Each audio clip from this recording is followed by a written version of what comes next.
নমস্কার বন্ধুরা, বেঙ্গলি ওভেনে তোমাদের সবাইকে স্বাগত জানাই। নিশ্চয়ই তোমরা সবাই খুব ভালো আর সুস্থ আছো। আজকে আমি তোমাদের সাথে শেয়ার করব দুটো হেলদি আর টেস্টি নাস্তা বা ব্রেকফাস্টের রেসিপি। আর এই দুটো রেসিপি আমি বানিয়েছি একই ব্যাটার থেকে। আর এর মধ্যে একটা রেসিপিতে এক ফোঁটাও তেল লাগেনি, আর একটাতে কয়েক ফোঁটা মাত্র তেল লেগেছে। প্রচণ্ড এই গরমের উপযুক্ত রেসিপি। বাচ্চারা একঘেয়ে রুটি তরকারি খেয়ে যদি বোর হয়ে যায়, তাহলে এই রেসিপিটা খুব সহজেই বানিয়ে নিতে পারো। এই রেসিপি দুটো বানাতে ঝামেলাও যেমন কম, আর খুব টেস্টি হয় এই রেসিপিগুলো। বাড়ির ছোট থেকে বড় সবাই খুব পছন্দ করবে। এই নাস্তার রেসিপিটা তোমরা বাচ্চা স্কুলের টিফিনও বানিয়ে দিতে পারো, আবার সকাল সন্ধ্যার জলখাবারও বানিয়ে নিতে পারো। একদম নতুন পদ্ধতিতে এবং নতুন স্বাদের এই রেসিপি দুটো আশা করছি সবার ভালো লাগবে। যদি ভালো লাগে একটা লাইক করে দিও, আর চ্যানেলের নতুন বন্ধু হয়ে থাকলে চ্যানেলটা সাবস্ক্রাইব করে আমার পাশেই থেকো। চলো বন্ধুরা, তাহলে রেসিপিটা বানানো শুরু করি। এর জন্য আমি এখানে 3 পিস ব্রাউন ব্রেড নিয়েছি। তোমরা এর বদলে হোয়াইট ব্রেডও নিতে পারো। আর এখানে আমি 3 পিস পাউরুটি নিয়েছি। তোমরা তোমাদের প্রয়োজন মতো বাড়িয়ে বা কমিয়ে নিতে পারো। পাউরুটিগুলোকে আমি কাঁচি দিয়ে এইভাবে ছোটো ছোটো স্কোয়ার শেপে কেটে নিচ্ছি। কাঁচিটা যেন পরিষ্কার হয় সেদিকে লক্ষ্য রাখতে হবে। এটা আমার রান্নাঘরের কাঁচি, আমি রান্নাঘরের বিভিন্ন কাজেই কাঁচিটা ব্যবহার করি। তোমাদের হাতের কাছে কাঁচি না থাকলে ছুরি দিয়েও একইভাবে কেটে নিতে পারবে। বন্ধুরা দেখো, আমি 3টে পিসকেই এভাবে ছোটো ছোটো টুকরো করে কেটে নিয়েছি। এবার এর মধ্যে কিছু মশলা মেশাবো। এখানে আমি নিয়েছি 1 চা চামচ ভাজা জিরে গুঁড়ো। ভাজা জিরে গুঁড়োর বদলে কাঁচা জিরে গুঁড়ো দিতে পারবে। দিয়ে দিলাম 1/2 চা চামচ লাল লঙ্কার গুঁড়ো।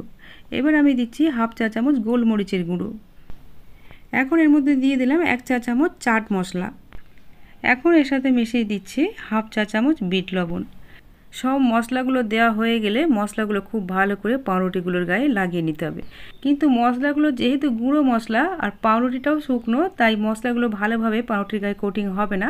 তার জন্য আমি হাতের মধ্যে এইভাবে অল্প একটু জল নিয়ে পাউরুটিগুলোর গায়ে ছিটা মেরে দিলাম, যাতে পাউরুটিগুলো হালকা ভিজে যায় এবং মশলাগুলো খুব ভালো করে কোটিং হয়ে যায় পাউরুটির প্রতিটা পিসের গায়ে।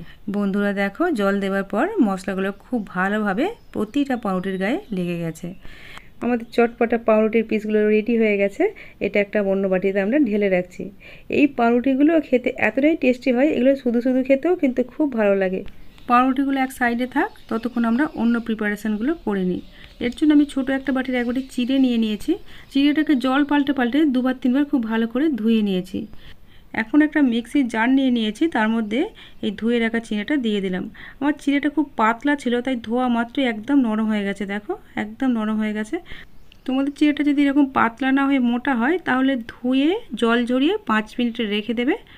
5 মিনিট পর নরম হয়ে গেলে তারপর পেস্ট করবে। এই চিড়ের মধ্যে আমি দিয়ে দিলাম 2 টেবিল চামচ টক দই, আর দেবো 5 টেবিল চামচ মতো নর্মাল জল। এটা আমি যে বাটি করে চিড়ে মেপেছিলাম ওই বাটির মাপে 4 ভাগের 1 ভাগ জল হবে। আমি যেহেতু এখানে ছোট মিক্সির জারটা ব্যবহার করেছি, তাই প্রথমে অল্প জল নিয়েছি। তোমরা যদি বড় মিক্সির জার ব্যবহার করো, তাহলে বেশি একটু জল দিলেও অসুবিধা হবে না। এবার চিড়েটা আমি একটা মিহি পেস্ট বানিয়ে নিয়েছি। এটা একটা বড় বাটির মধ্যে ঢেলে নিলাম। আর আমি যে বাটি করে 1 বাটি চিড়ে নিয়েছিলাম, ওই বাটিতে 1 বাটি সুজি নিয়ে নিয়েছি। সুজিটা ছোট বা বড় যে কোনো দানারই নিতে পারো। আর ওই একই বাটির মাপে আমি 1/2 বাটি জল নিয়ে নিয়েছি। জলটা মিক্সির জারে ঢেলে মিক্সিটা খুব ভালো করে ধুয়ে সেই মিক্সি ধোয়া জলটা এই সুজির মধ্যে ঢেলে দিলাম। এখন সুজি, চিড়ে আর জল সব কিছু একসাথে খুব ভালো করে মিশিয়ে নিচ্ছি। আমি এখনও পর্যন্ত মোট পৌনে 1 বাটি জল ব্যবহার করেছি। চিড়েটা পেস্ট করার সময় ওই বাটির 4 ভাগের 1 ভাগের মতো জল নিয়েছিলাম, আর এখন 1/2 বাটির মতো নিয়েছি। জলের পরিমাণটা ঠিকঠাক হতে হবে বন্ধুরা, নাহলে কিন্তু রেসিপিটা ঠিকমতো বানানো যাবে না। সব কিছু খুব ভালোভাবে মেশানো হয়ে গেলে আমি ঢাকা দিয়ে দিলাম 10 মিনিটের জন্য। যেহেতু সুজি দেওয়া আছে, সুজিটা ফুলতে দিতে হবে, তাই 10 মিনিট রেস্টে রাখলাম। 10 মিনিট পর সুজিটা অনেকটা ফুলে গেছে। এতে একটু জল মেশাতে হবে। যে বাটি করে আমরা চিড়ে সুজির মাপ নিয়েছিলাম, ওই বাটিরই 4 ভাগের 1 ভাগ জল নিয়ে নিয়েছি। তা থেকে 2 টেবিল চামচ মতো জল আরও দিয়ে দিলাম। তোমাদের সুজি আর চিড়ের কোয়ালিটি অনুযায়ী জলের পরিমাণটা অল্প একটু কম বেশি লাগতে পারে। জলটাকে খুব ভালোভাবে মিশিয়ে নিয়েছি। এবার এর সাথে কিছু সবজি অ্যাড করব। এর জন্য আমি কিছুটা গাজরকে ছোটো ছোটো টুকরো করে কেটে নিয়েছি। ছোটো ছোটো কুচি করে কিছুটা ক্যাপসিকাম কুচি নিয়েছি, আর নিয়েছি কিছুটা টমেটো কুচি। আমি টমেটোর দানাগুলো বাদ দিয়ে ছোটো ছোটো টুকরো করে কেটে নিয়েছি। নিয়েছি একটা বড় সাইজের পেঁয়াজকে ছোটো ছোটো টুকরো করে কেটে, আর নিয়েছি কিছুটা ধনেপাতা কুচি, আর নিয়েছি একটু আদা কুচি, আর অল্প একটু কাঁচা লঙ্কা কুচি। তোমরা তোমাদের সবজির পরিমাণগুলো বাড়িয়ে বা কমিয়ে নিতে পারো। আর এই সবজিগুলোই যে দিতে হবে এমন না, তোমরা তোমাদের খুশি মতো যে কোনো সবজি দিতে পারো। আমি এর থেকে কিছুটা গাজর কুচি, কিছুটা ক্যাপসিকাম কুচি আর কিছুটা ধনেপাতা কুচি রেখে বাকি সব সবজিগুলো দিয়ে দিলাম। আর পেস্টের সাথে খুব ভালো করে সবজিগুলোকে মিশিয়ে নিলাম। এখন এর সাথে কিছু মশলা অ্যাড করব। আমি দিয়ে দিলাম 1 চা চামচ গোটা জিরে, দিয়ে দিলাম স্বাদ মতো লবণ, আর দিলাম ম্যাগি ম্যাজিক মশলা। এখানে আমি একটা গোটা ম্যাজিক মশলার প্যাকেট কেটে দিয়ে দিয়েছি। তোমরা এর বদলে ভাজা জিরে গুঁড়ো আর সাথে একটু লেবুর রস দিতে পারো। এবার সব কিছু একসাথে খুব ভালো করে মিশিয়ে নিচ্ছি। আমরা যেহেতু একই ব্যাটার থেকে 2 রকমের রেসিপি বানাবো, তাই কিছুটা ব্যাটার একটা অন্য পাত্রে তুলে নিলাম। আর একটা ইনোর প্যাকেট নিয়ে নিয়েছি। এই ইনোর প্যাকেটের থেকে 4 চামচের 4 ভাগের 1 ভাগ মতো ইনো আমি একটা ব্যাটারের মধ্যে মিশিয়ে দিলাম। আমরা 2-3 মিনিট আগে ওভেনে একটা প্যান বসিয়ে কিছুটা জলকে ফুটতে দিয়ে এসেছি। আর নিয়েছি একটা ছিদ্রযুক্ত থালা, আর নিয়েছি 2 ফোঁটা তেল। এই তেলটাকে থালার মধ্যে খুব ভালো করে লাগিয়ে নিলাম, আর ফুটন্ত জলের ওপরে এইভাবে বসিয়ে দিলাম থালাটাকে।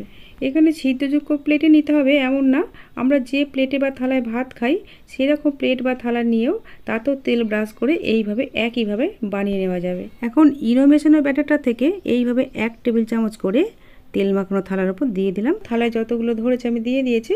এবার চাপা দিয়ে দিলাম, আর ফ্লেমটাকে মিডিয়াম টু হাইতে রেখে 8 থেকে 10 মিনিট এইভাবে সিদ্ধ করে নিতে হবে।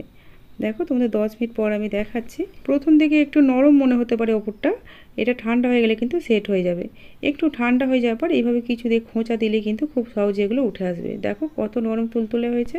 দেখো বন্ধুরা, কত সহজে কত হেলদি আর টেস্টি একটা রেসিপি তৈরি হয়ে গেল, যেটা বানাতে একটুও তেলের প্রয়োজন হলো না, অথচ খেতে কিন্তু এটা খুবই সুস্বাদু আর সেই সাথে খুবই হেলদি, কারণ এতে অনেক রকমের সবজি দেওয়া আছে।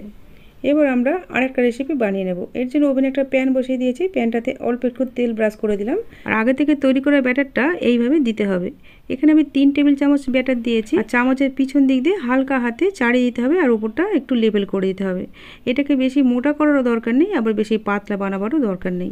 আর এই ব্যাটারটাতে কোনো ইনো বা খাবার সোডা মেশাবার কোনো প্রয়োজন নেই।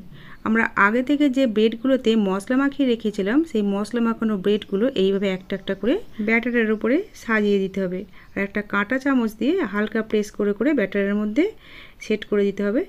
এবার উপর দিয়ে একটু ধনেপাতা কুচি আর একটু গাজর কুচি ছড়িয়ে দিলাম। এখানে আমি আর ক্যাপসিকাম কুচি দিলাম না, তোমরা ইচ্ছা করলে কিন্তু দিতে পারো।